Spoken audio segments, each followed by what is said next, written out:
I want to start hopping on here more frequently to share some of my patient successes, especially after I've just finished a full day of patient care. I saw 6 patients today, and we overall had 6 wins, and I wanted to share a little bit about some of them with you.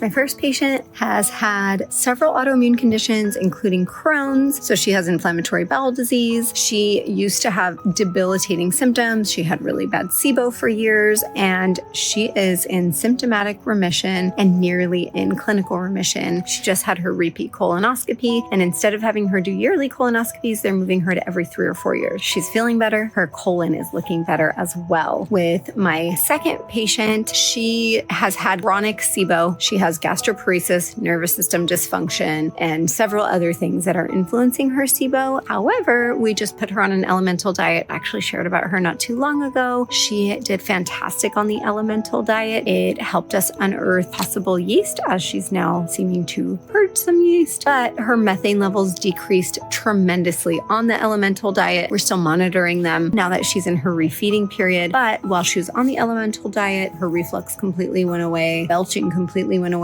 She said her stomach distension completely went away. Her bloat sensation completely went away. So she did fantastic on that. My third patient, one of my absolute favorites, she's amazing. She's just such an advocate for herself. When she first came to me almost 4 years ago, so 3.5 years ago, her liver enzymes were in the 200. And for those of you who don't know, they should definitely be in the mid 20s to below 20, depending on which one you're looking at. So hers were over 200. Her care team just kept telling her, you just need to lose weight. You just need to lose weight. We figured out she had a lot going on in her gut. She's been diagnosed since with histamine intolerance. It's being explored whether it's mast cell disease or not, but getting her on histamine support has been tremendous for her. She had bile acid diarrhea that no one picked up on, and since getting on a bile acid sequestrant not only brought her liver enzymes back down to normal, but it's brought her elevated cholesterol back down to normal as well. No statin needed. She has gotten on something to help manage her adrenals and her aldosterone, and that's helped tremendously. She also, for years, has had elevated inflammatory markers, low iron that no one ever picked up on. We're just continuing to work at these. For the first time ever, she's had normal vitamin D levels. Vitamin A has not been off the charts. Again, her liver enzymes normalized, her endometabolic markers like her blood sugar and her kidney filtration rate, perfect. So she is just moving closer and closer to optimal. And most importantly, she feels better. She used to always have aches and pains. She was seeing a pain management specialist for injections for her pain. She would constantly be needing to get massages, and she was in regular PT once or twice a week. Now she said it's not an overhaul. It's more of just a quick little tune-up for just minor little things here and there. And that has been all with just the right tweaks to her diet, her supplements, and certain medications that she needed to get on that nobody really was addressing before. Her care team just kept telling her, stay on this birth control.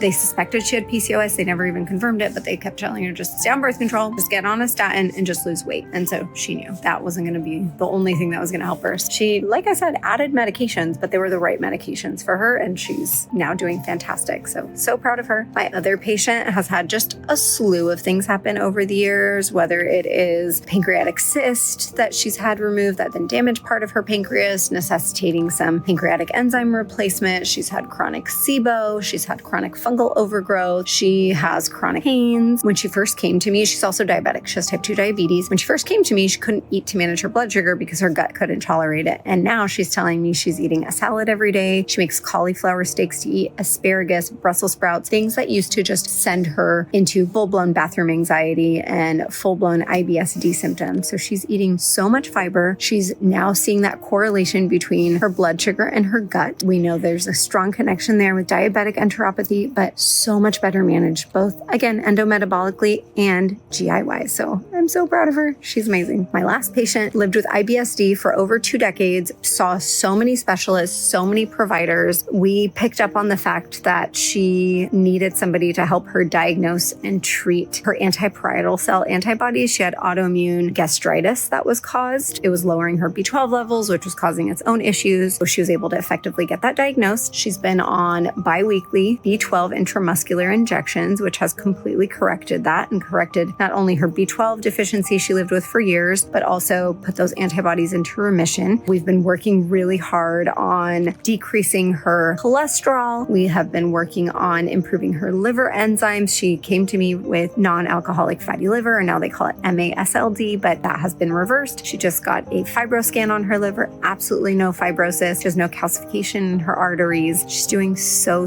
fantastic. She actually did really well on a low-dose antidepressant to help her IBS-D. It completely took away her bathroom anxiety, and now we're trying other things to see about food noise for her, but she's amazing. She's so happy. We actually went 2 months without seeing each other because she's felt the best she's ever felt. So again, with the right advocates, with the right tweaks, you just need the right people on your team and you can feel so much better. For a lot of my patients, it's a marathon, it's not a race. I've been seeing several of these people for years, literally 2 to 5 years for some of them, but month by month, year by year, they're feeling better and better. And we're just gleaning the right tools, teaching them how to use those tools and making sure it's sustainable for them. I love what I do. So blessed, so grateful for my patients and want to share more of these. Let us know if you guys like hearing about my patient days, if you want to hear more about these little case studies. And I just wanted to say that's the beauty of integrative treatment, because you heard me say supplements, you heard me say diet, you heard me say medication. Sometimes I'm the one suggesting medications to my patients to say, hey, I can't prescribe or manage your medications, but you should ask your provider if this is the right medication for you. And that is integrative care. Your provider who's providing integrative care should know about all these different tools, because sometimes it's not the supplement that's going to work best. It is the medication. And if your provider is really closed off to one thing over the other, whether it is they're completely allopathic Western and they will not consider any supplements, or they're trying to heal everything with supplements only, that might not be the right provider for you. Integrative care is integrating all different types of modalities, whether that is any of those things, nervous system support, different types of movements, different types of therapies. Truly integrative team is never closed-minded to any of these different things, because it might be that medication or that supplement that's going to take you there and get you better.